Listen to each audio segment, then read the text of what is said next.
This is Kentucky Afield Radio. This is Ron Rohde, Kentucky Afield's first host back in 1953. Now, I'm proud to present Charlie Baglin. Summertime. It may not be the ideal time to fish compared to the wonders of spring and fall fishing, but if summer is when you have the time, when you buy your license, when you have vacation time, and when your kids are out of school, then we will talk to the pros you hear each week on our fishing report and get their advice on how to make your trip this summer one to remember as we go inside outdoors on Kentucky Afield Radio.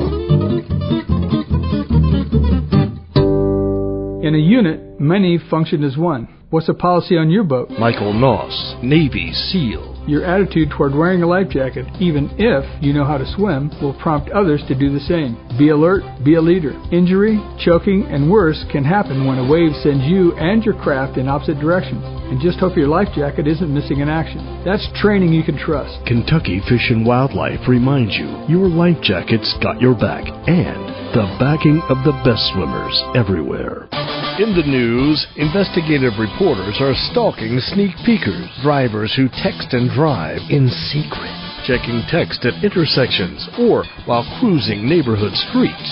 A sneak peeker could be as close as your rearview mirror, if not in your own driver's seat. Are you a sneak peeker? What will our story reveal? What's the real message you're sending when you text and drive? Paid with federal funds through the Kentucky Office of Highway Safety. Kentucky Afield Radio, this is Charlie Baglin. Fishing is what makes Kentucky a keeper, even in the heat of summer. You hear this voice on our weekly fishing report. Fred Howes, District Fisheries Biologist in the northeastern part of Kentucky. So, Fred, let's talk about summertime fishing. What's the number one spot in your part of the world? Stream fishing probably would hold true all the way through. I mean, you can catch a variety of different fish all year long in these streams based on their water levels. You know, people do well with trolling for trout, like at Greenbow, through the summer, and most impoundments, they'll do well for bluegill. They just have to change with the way that the fish change. You know, after they spawn, a lot of them will be up close to the bank, and then they will move offshore, such as largemouth bass will do. Come summertime fishing, you're looking at white bass in the jumps on Cave Run, which generally happens towards the earlier portion of the summer. A lot of people think northeast, they think muskie. When are the best times to fish for muskellunge? The best times is, generally speaking, in the spring, early spring, say March and April, up to the latter part of May. And then again, starting in about October, with October, probably November being the best times to fish there. They can catch muskie in January, sometimes in February, in the tailwaters of Cave Run Lake. And actually stream fishing, in terms of the streams that we have, Kinnickinnick, Tigrets, Little Sandy, wintertime fishing for that is oftentimes pretty good. The Ohio River. And we're talking summer fishing. Much to look forward to there in the summer on the big river. As far as the big river goes, I mean, right now we've got hybrid stripers are doing well. I think channel cat fishing for either, channel cats or flatheads seems to do well through the summer. Also, you have excellent fishing in the backwater areas for crappie and largemouth bass. And that usually holds true through most of the summer. Maybe when you start getting into August, when the water gets really hot, I mean, things are definitely going to slow down. And oftentimes we will hit the popular places. I know when we talk in your fishing reports. So we'll always hear about Cave Run. Greenbows will always pop up. But are there some hidden, out-of-the-way places that maybe folks only in Moorhead or folks in Grayson that only they really know about? Are there some spots that, or dare you even say, here's a good spot, it's sort of a honey hole, that offers a place for the public to drive up to and wet a line? Well, good question about driving up to. I think the honey holes may primarily surround the streams. But once again, you have to get permission to wade these streams. So there are places around where you can catch nice smallmouth. Triplet Creek is one, but you've got to get that permission. Some of the ones less talked about, in my mind, would be Mill Creek Lake, located at Natural Bridge State Park, where it's got a very good population of quality-sized bluegill. It's not that big of a lake, 30-some-odd acres, but you have to get up into the very back end, and you can hit bluegill there. Some of the lakes not talked about, such as Carnico Lake, it has a very good population of largemouth bass. Bluegill population is not that good, but the largemouth bass population is very good. Where is Carnico Lake? It is located in Nicholas County. It's right outside of Carlisle. It's got a 15-inch size limit on its largemouth bass. Its sunfish population, or bluegill and red ear or shellcrackers, has tanked. It's overpopulated with them. It's also overpopulated with white and black crappie, which it has been for some time. But the largemouth bass have a lot to feed on there. And I think this may be one of the reasons why anglers don't report much to us, because they could be hard to catch because of the amount of forage in that lake. But this past spring, largemouth bass sampling yielded some very nice fish. And, you know, when I say nice fish, that's 15 to 21 inches, in that range. That's what you'd want. Well, that's what it, you know, in terms of what people want. And then you almost fall into this trap of because my lake, I have a massive population of 5 to 6 pound fish. If you have something like that, then generally speaking, they're going to want greater. We're going to 8 pounds. And after that's satisfied, 10 pounds. You're right. You're always trying to catch one a little bigger, a little longer, a little nicer. I've often said, if you're going to learn to fish, you also have to learn how to lie. You have to learn how to stretch the truth a little bit. Well, I've noticed that, Charlie, when I used to give talks at Minor Clark Fish Hatchery, when I used to work there, and I would ask the elementary kids, the first thing I'd do is say, please show me with your hands the biggest fish you've ever caught. And inevitably, they would hold their hands up as far as they could spread apart. You're talking 3 feet. I said, you guys are perfect. This is perfect. You guys are going to be fishermen. That's wonderful. There's a commercial we play on this show. I don't know if you've heard it. That talks about Kentucky Fishing wants to make a liar out of you. Now, I've always said that you shouldn't ever lie to the conservation officer about how many fish you've caught. You should always be honest to those folks. But for anybody else, by the time you catch that fish, and by the time the neighbor at home hears about the fish, it had better doubled in size. Is that what you recommend? Oh, I do. Yeah, your conservation officer, yeah, be straight. But hey, you know, it's everybody has different perceptions of size. What's the biggest lie you've heard told? What's the biggest lie that you have told, Fred? That I have told? That's a good one. Probably in that I catch fish. Actually, it's not a lie. I can say we go out in an evening and we'll catch 2,000 bass. Not a problem. I just allude the fact that I use electricity. I'm all choked up.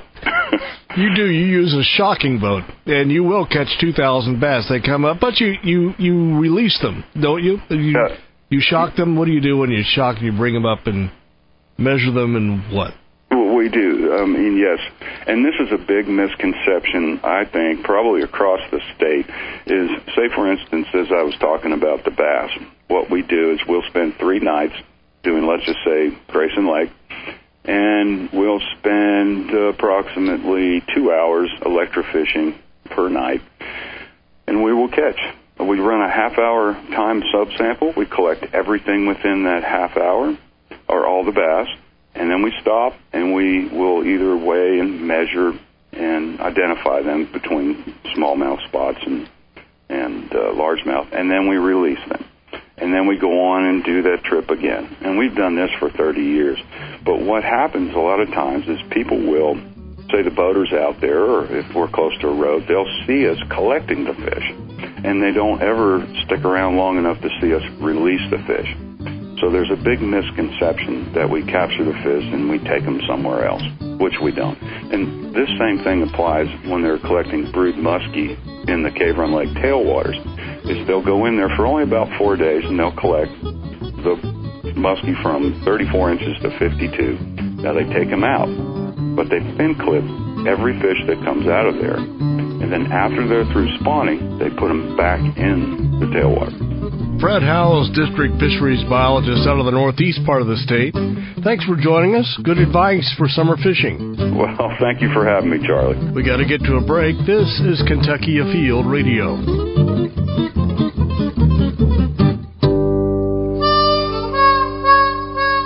Kentucky Afield Radio is Charlie Bagman on board. Summer fishing, warm weather fishing, if not hot weather fishing.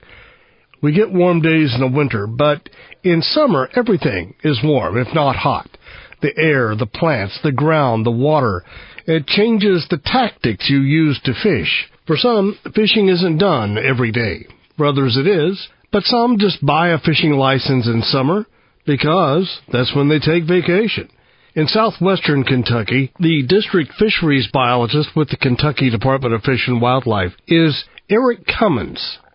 And he's on the phone with me. And Eric, what is your advice for good summer fishing? I would visit a nearby medium-sized stream.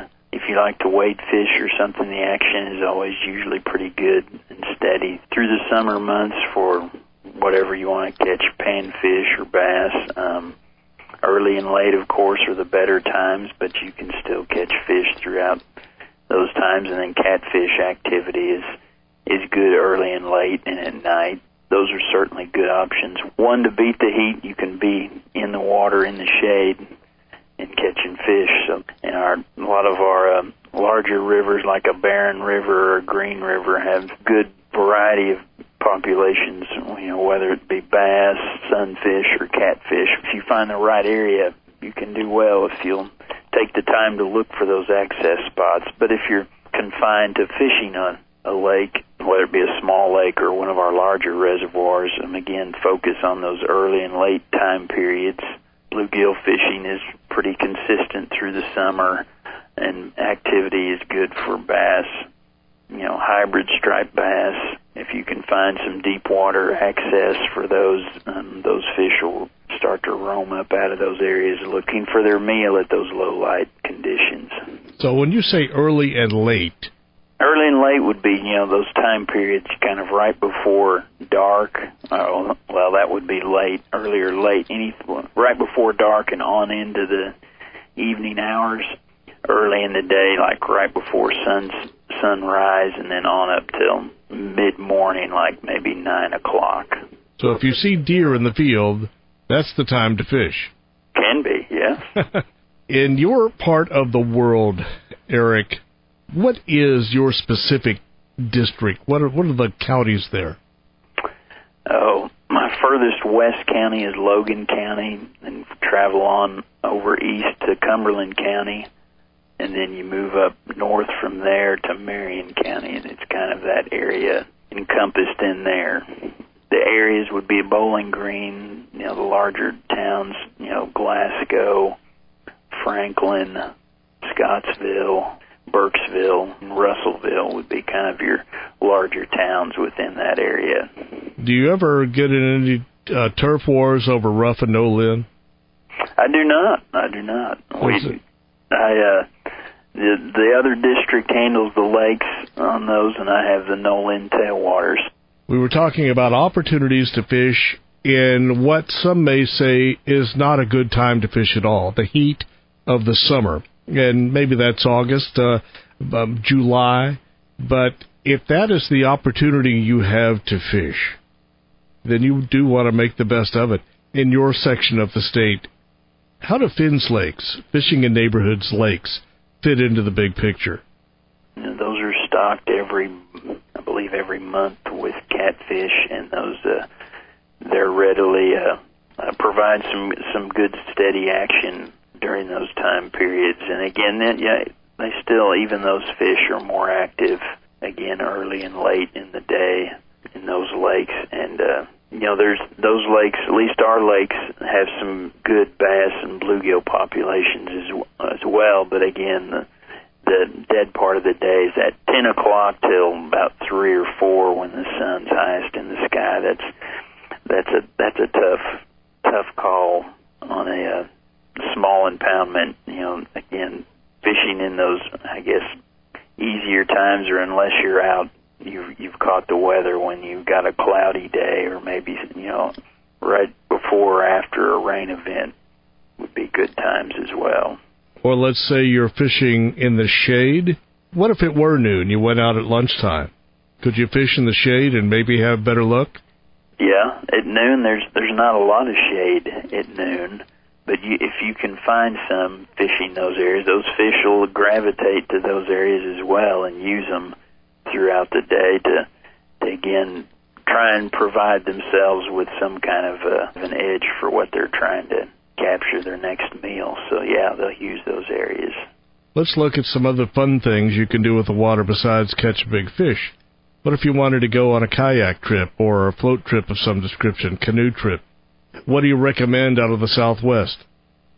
Oh, wow, we're blessed with multiple opportunities to do that. It's maybe finding a creek that would have enough flow, and we have plenty of those. The Barren and Green Rivers are two that you could consistently count on for good flow. Even some of those smaller streams like a Rolling Fork or maybe a lower part of Drake's Creek, those always have pretty good flow, enough flow to give you a pretty decent flow without having to paddle yourself to death. Where's your office located, Eric? Just outside of Bowling Green. So is it open to the public? Are there public hours that they can stop in to pick up information? Yeah, we're here usually 7:30 to about 5 o'clock each day. So we're located just, if you know where Western Kentucky's farm, we're on the farm just south of town. We had a commissioner of the Kentucky Department of Fish and Wildlife who was from Logan County. His name was Don McCormick, and I don't think he would mind me throwing out his name there, but this is going back to the 80s. He liked Logan County barbecue, and I trust that you do too. Oh, sure, yeah. And so there's good places down there for barbecue. Oh, unquestioned. What's your favorite barbecue or two places? I can give you a type. Monroe County's got some excellent barbecue, and so does Logan County. And Warren County has its own couple of spots. I hate to throw some out there and leave somebody out, but any of those three counties, you won't be hard pressed to find you a good barbecue joint. Even if you don't get a fish, you can find barbecue. Oh yeah, no question. All right, Eric, unless there's anything else you want to toss in, I appreciate your advice for the heat of the summer fishing. Yeah, and maybe one other one to throw in there. You might think muskie fishing would be dead during that time, but summertime can be a prime time for muskie fishing as well. You fish the feeder creek mouths into like a Barren River or a Green River, and that's where a lot of those muskie are hanging out, just maybe where you're getting a little cooler water than what's in the river.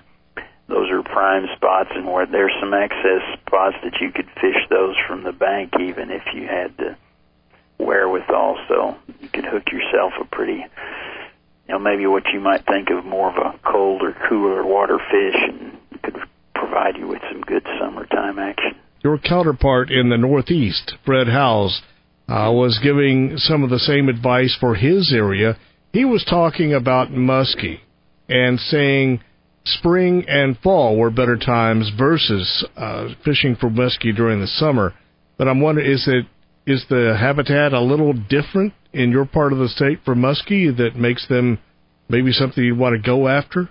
No, those would be the better times, but I was going to say, don't be discouraged and think you couldn't catch any during the summer. Those, actually, you might be able to, they'd probably have less active periods during the summer, but you might be able to easily cut down on your search time by honing in on those areas where they're going to hang out.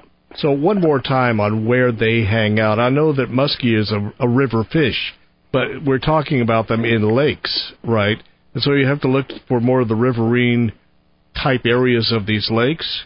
I was probably probably talking about the rivers, like a Barren River and Green River, good muskie populations. You know, the creeks that feed in, or even springs that feed into the river there, those are great spots to catch you a summertime muskie. In the lake, you're right, it's kind of a little bit of a different story, those muskie. Most of them are going to slide down a little deeper and hang around the thermocline. Some of them may run up or move up into those upper parts of the lake where you have some of those cooler water streams feeding in, and they'll hang out there. It's somewhat similar to the same thing you'd find in a river, and they're exhibiting that same kind of behavior in a lake, at least on the upper ends of those lakes. There's an old favorite called farm ponds. What's your word on western Kentucky farm ponds for summer fishing? Oh, great action. Fantastic.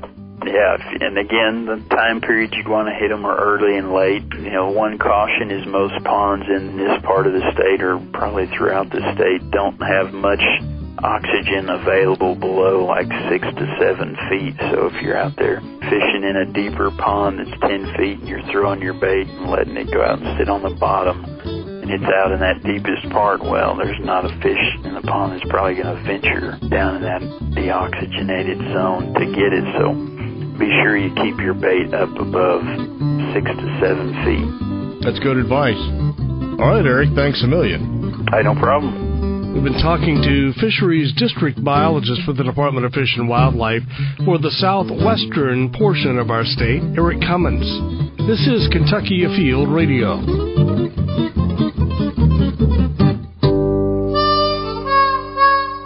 It's Kentucky Afield Radio. My name is Charlie Baglin. In this half hour, we have a report on a bug of summer that doesn't sting, doesn't bite, doesn't crawl up your pants leg. First up, our fishing report.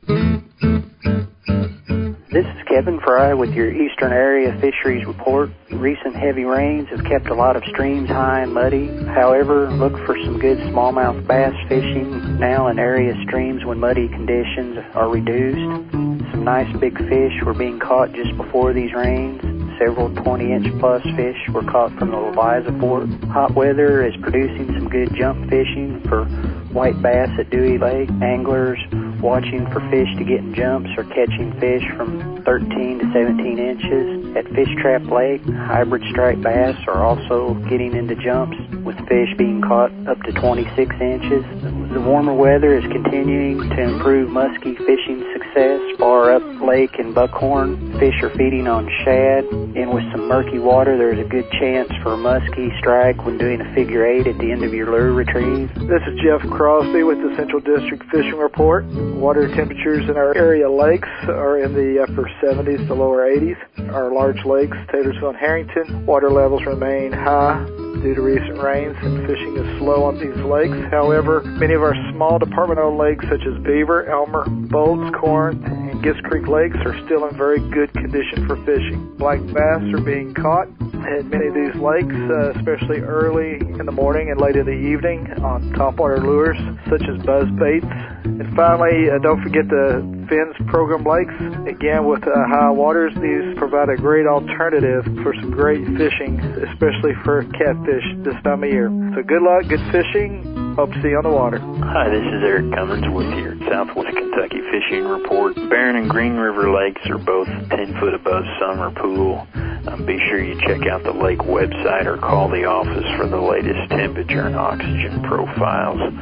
As some of the fish have moved up into the flooded timber and some staying put on the river channels.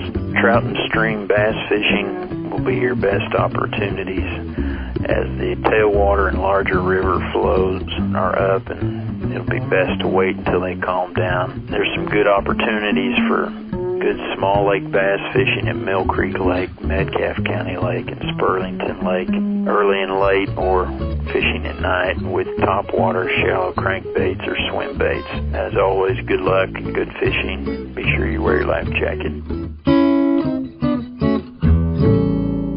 Are you subscribed to our Kentucky Afield newsletter? It's one newsletter. It's actually not paper. It's electronic. It's an email. One email once a week that covers 2 shows, Kentucky Afield Radio and Kentucky Afield TV. It lets you know what Farmer and the boys are doing on KET. go to kyafield.com, scroll down a little bit. It'll say newsletter. Click there. All we need is your email address. We use it for nothing else. And bango, you are ready to go with the weekly newsletter. You generally get it on Thursday or Friday. Fishing guru Rob Rold is up next after the break. Reflexes and instinct make a difference in whatever you do. Helicopter rescue swimmer Mike Bayersky, United States Coast Guard. It may not be your first impulse, but from where I sit, water accidents don't always give you a chance to think twice. If you love boating, the one thing you can do to automatically make it great is reach for your life jacket. Your life jacket's got your back. Kentucky conservation officers remind you your life jacket's got your back. And the backing of the best swimmers everywhere. This is Kentucky Afield Radio. My name is Charlie Baglin. And the general topic for Kentucky Afield this hour is summertime fishing. And I'm chatting with some of the voices that you hear and some of the names you have heard from our fishing report each week. The district fishing biologist with the Kentucky Department of Fish and Wildlife in Kentucky's northwestern region. Let's say the Owensboro area. Rob Rold is the dude. Rob, welcome. What's your suggestions for making it a keeper day for anglers where you live? Yeah, it seems to be in the hot part of the summer, anglers have the greatest success fishing our rivers, really, the tailwaters. Seems to be in July and August when lakes really slow down.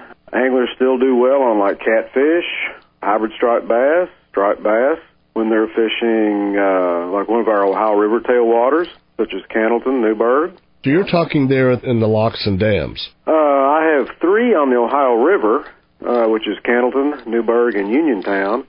And I have 2 on the lower Green River, Lock and Dam number 1 at Spotsville and Lock and Dam number 2 at Calhoun. Some of your counterparts around the state are recommending early and late. That seems to work as well when you're fishing the tailwaters. The other good summertime fishery, in addition to the tailwaters, is fishing into the evening and into the night a little bit. Some of our best walleye catches occur at night when anglers are using floating lights to fish no land for walleye and white bass. The other good nighttime fishery we have is on Lake Malone. In the middle of the summer, bass anglers do well by fishing floating plastics like floating worms or plastic lizards around the water willow, which is the vegetation that surrounds the shoreline at Lake Malone. As it gets thicker, you can pull those floating plastics across it and drop it into holes in the vegetation, and anglers pick up some nice bass during the hot part of the summer doing that. Fins Lakes in your area. Because Fins Lakes are stocked, do Fins Lakes give any particular advantage during the summertime? There's probably something. It's probably true. There's an increased density, probably an increased competition, and may force those fish to be a little bit more aggressive to feed. And again, your early morning and late evening hours would be the best times there as well. What are some of the better fishing holes there in the Northwest? Like I said, Lake Malone at night, Nolan Lake at night. Our rivers, our major river, the Ohio and Green River at night, or very early morning or late evening hours. Those would probably be the best. One thing you told me, Rob, some time ago, and we've never talked about it, is that you like to scuba dive. Do you scuba dive there in your own district? Where can you go? No, I really don't have any place in my district to scuba dive. We have some quarries that we use, which are old rock quarries, where you have the best visibility, generally 15, 20, 30 feet. And we use some quarries around Hopkinsville. We have a couple down there. We have one in southern Illinois. And then there's a quarry over near Louisville. How do they compare to, say, the Great Barrier Reef, Australia? Not much. Yeah, you're talking... Water's colder, less visibility, less aquatic life. No real comparison. It's established already that you are talking to a simpleton when it comes to scuba diving. But I know that it's something in this state that people do. But I didn't know if that's something you could regularly do here in Kentucky, and if so, like where? You mentioned a few spots, but... Yes, actually, there are some decent dive sites in Kentucky. Unfortunately for me, they're not in my area. But if you go to the eastern section of the state, in the mountains, where we have much less fertility and the lakes are much less fertile, so that means less plankton, but that helps the visibility. So the clear lakes, I know people regularly scuba dive in Lake Cumberland, Laurel River Lake, Dale Hollow. Those all have decent visibilities. So if you really scuba dive in Kentucky, the eastern part of the state's certainly much better than the western. I have heard tell that Laurel River Lake is one of the deepest lakes in the area. Have you heard the same? I have heard that. I don't know. I've not really researched it that much. I don't know what the maximum depth is at Laurel. I would say certainly the deeper lakes are, yes, in the eastern section of the state, just because of the obvious topography in the mountains, where our lakes here in the western section are more shallow. Eastern lakes are generally deeper. In Kentucky, how deep can you go versus how deep you would go, say, if you were in Fiji? The maximum depth for recreational scuba divers is 130 feet. You could probably, I would say, hit that in Kentucky. The major difference is when you're talking about those depths, even much, much shallower, most lakes, even the clearer lakes in Kentucky, when you start to get below 50 or 60 feet, the temperature drops considerably. I know the quarries that we use for training, even Hopkinsville, if you get much below 60, 70 feet, the temperature pretty much stays a consistent 44, 46, 48 degrees year-round. So in Fiji, at 120 feet, you're going to have 85-degree water, and in Kentucky, you're going to have 45-degree water. So much different. You can go in shorts and T-shirt in Fiji, but dry suit and lots of heavy neoprene is needed in Kentucky. So the heavy suits and neoprene, yeah, that'll work. The canoers and kayakers wear those when they go out and hit the white water in winter. Oh, yes. And they seem to survive right through it. Yes. We deep dive here in Kentucky all summer and winter. It's just you have to, like any other outdoor sport in the wintertime, you have to dress appropriately. And diving, that means either a very thick neoprene wetsuit or, which is much better, a dry suit, which is you actually stay totally dry within this suit, and you're wearing the same heavy type of garments under this suit that you would wear hunting or fishing or any other outdoor activity in the winter. I'm going to take a wild guess that a short exposure time would be 10 minutes. And a long time is a half hour. I don't know. What are those times? Yeah, that's 15 to 20 would be probably maximum when you're talking about water in the 40s in a wetsuit. That's the maximum you would want to stay down there. Yeah, at any one time. And you should certainly do multiple dives in a day, which is what a lot of divers will do. They'll do a 15, 20, 25-minute dive and come up and drink some hot chocolate and warm up a little bit. And once they get warmed, put your gear back on and go for another dive. Now, search and rescue operations have to do this middle of the night all winter long if needed. Absolutely. Do you do that, or what the scuba diving you do just recreational? I do not do that, but I have trained many of the guys that do that.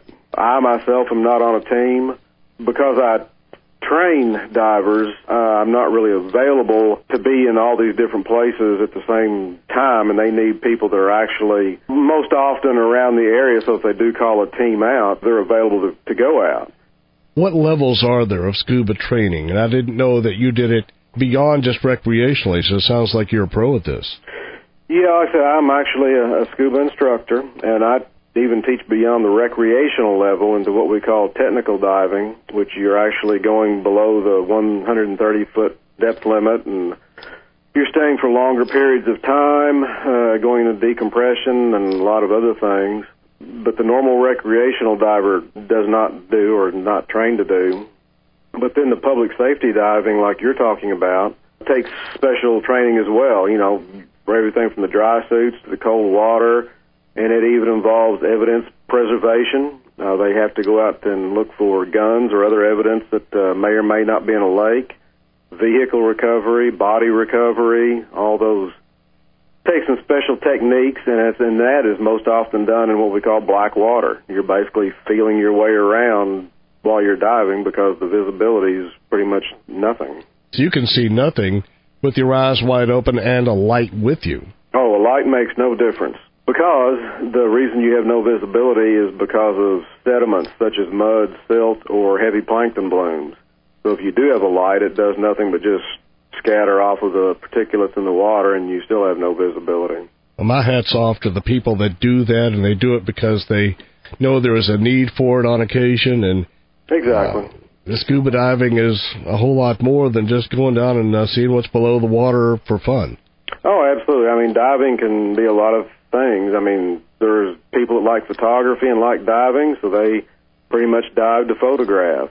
Then you, like I said, you have the ones that are some of the first responders that go in after vehicle accidents to recover vehicles or the bodies or evidence or, all kinds of diving.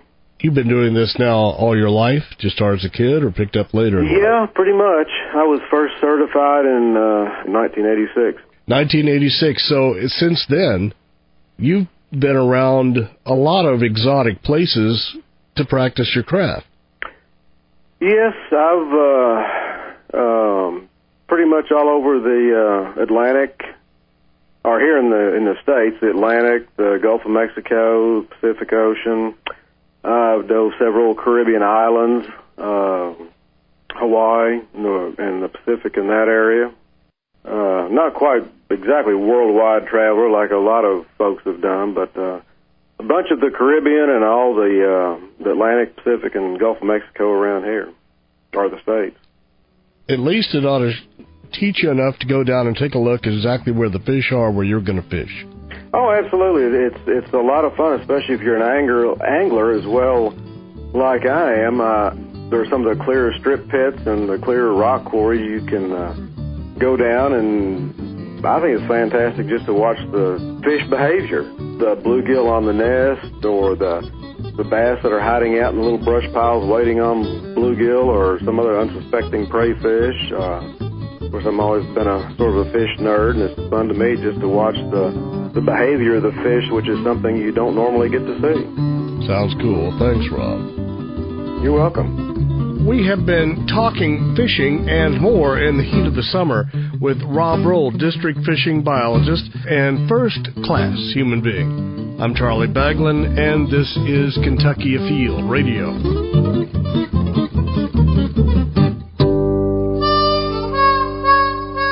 Lightning bugs.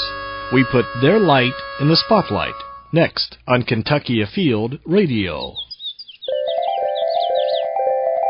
In the yard or in a jar, the lightning bug is one bug of summer that doesn't bug us at all.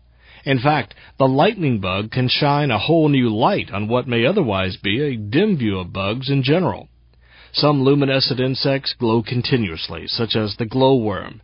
But the lightning bug can flash. How they do it is a harder question than why they do it. So Freddie Kilowatt step aside, we asked Dr. Dave Gordon, advisor to Kentucky's Backyard Wildlife Program. It's a chemical interaction, and it's actually cold light. It doesn't make them heat up. These flying little flashes of phosphorus are a backyard favorite. Probably most people think there's just fireflies, but as it turns out, there are a number of species around. Quite a number, 136 different species across North America, as many as 9 in Kentucky. Dave says the firefly isn't a fly at all. It's in the same order as a beetle.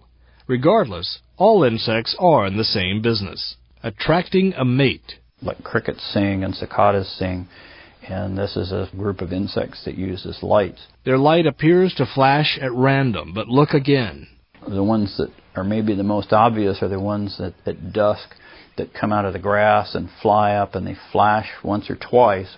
But there are others later in the evening that flash at different levels, and there are dashes, and there are dots, and there are dots and dashes, sort of in waves as they fly above the ground. And these are all species specific. And what they're doing is the males are making these signals to attract the females, and the females are in the grass or in the vegetation on the ground. And when they see these flashes, they flash back. And so there's a code, like passwords. and this helps that they meet the female from the right species. It's nature's way of proving you can get a date by being flashy. Besides, don't we all light up when we meet the right person? But dating, even in the insect world, has its share of danger. Interestingly enough, there are some other kinds of fireflies. They're predators, and these predaceous fireflies will mimic the female, so they will flash back the right code and attract the male to land down, and then they pounce on them and eat them. Dr. Gordon says these sparks in the dark only live about a month, so appreciate them while you can. Kids enjoy them by their bedside, but the jelly jar nightlight is nothing new. In Asia, for years they've used these things, and they made lanterns, little tin containers with holes poked in them, and would fill them full of fireflies and use them as a light. Entomologists will tell you that holding insects in a jar jars the creatures in more ways than one. If you catch a bunch of them and put them in jars and leave them outside where there are other fireflies out flashing, then they'll start to flash again. And water is important because they get dehydrated, and that kills them pretty quickly. Dr. Gordon says the best idea is to set the lightning bugs free after a short while, and they'll be back night after night to enjoy again and again. As summer progresses, we'll see this backyard light show change. Other species of fireflies will emerge and display new flash patterns, some with light even more intense. Lightning bugs are more than a novelty of nature. They're a glowing example of wildlife diversity at work. Many bugs buzz and bite, but lightning bugs we watch and we welcome and regard as one of Mother Nature's bright ideas. This is Charlie Baglin on Kentucky Afield. Closing the show, got a little bit of news from the Kentucky Fish and Wildlife Commission for fall migratory bird seasons. Season lengths and bag limits remain the same as last year, except for the daily bag limit for September Canada goose season. That's increased from 2 birds to 3. In other wildlife-related business, the Commission proposed establishing an archery crossbow season for bears that would run from November 23 through the first day of December, with a 10-bear season quota and a 1-bear season bag limit. Commission members also recommended an expansion of the bear zone, get this, to include martin, Floyd, pike, knot, letcher, Perry, Leslie, Harlan, Bell, Knox, Clay, Laurel, Whitley, McCreary, Pulaski, and Wayne counties. Currently, Kentucky's bear zone consists of just Bell, Harlan, Letcher, and Pike counties. In fisheries news, the Commission proposed new regulations that would go into effect March 1st of next year. Among those recommendations are putting Trammell Creek in Allen County under the seasonal trout catch and release streams from October 1 through March 1st annually. Commission also proposed increasing the minimum size limit for largemouth bass and smallmouth bass to 15 inches for Floyd's Fork Creek in Jefferson and Bullitt counties. Commission members also recommended banning commercial fishing on the Big Sandy River and Leviza Fork of the Big Sandy River. Bear in mind, all recommendations by the Fish and Wildlife Commission must be approved by legislators before they become law. On a related note, if you need your hunter education, get it while it's hot. Summer's a great time of the year, but, buddy, it is not as long as you might think it is. It is zipping by. And with all the seasons that are opening in September, if you need it, you will be scrambling to get it if you keep putting it off. Go to this website, fw.ky.gov. That's the Kentucky Fish and Wildlife website, fw.ky.gov. And on there you can find hunter education course dates near you. What else? We will end the show with a good dog story. This news out of eastern Africa. A dog saves an abandoned baby from the forest. A dog was looking for food for newborn puppies when she reportedly saved a 2-week-old baby girl from a forest in Kenya. The dog found the baby in a forest near the capital of Nairobi. She then took the little infant that had been wrapped in some black dirty cloth, carried it across a busy road, through barbed wire fence, placed it down close to her own puppies. We know this because there is a witness, whose name I can't pronounce. She said, "I heard the sound of a crying baby, and when they looked out, they saw a dog carrying a baby as it crossed the road. The owner of this heroic dog another name I can't pronounce, said the mother dog had laid there with the baby and the other puppies until it was spotted by human rescuers. Once at the hospital, doctors confirmed the little baby had been in the open in the wild for 2 days. These kind of incidents in which babies are abandoned are very common, unfortunately, in East African countries, where over 56% of the population lives on less than $1 a day. It's ultimate proof that dogs really are man's best friend, and best friend to that little baby. And it supports what I've always said. There's nothing better than a dog. This is Charlie Baglin inviting you to come back again in a week. We will go inside outdoors again right here on Kentucky Afield Radio.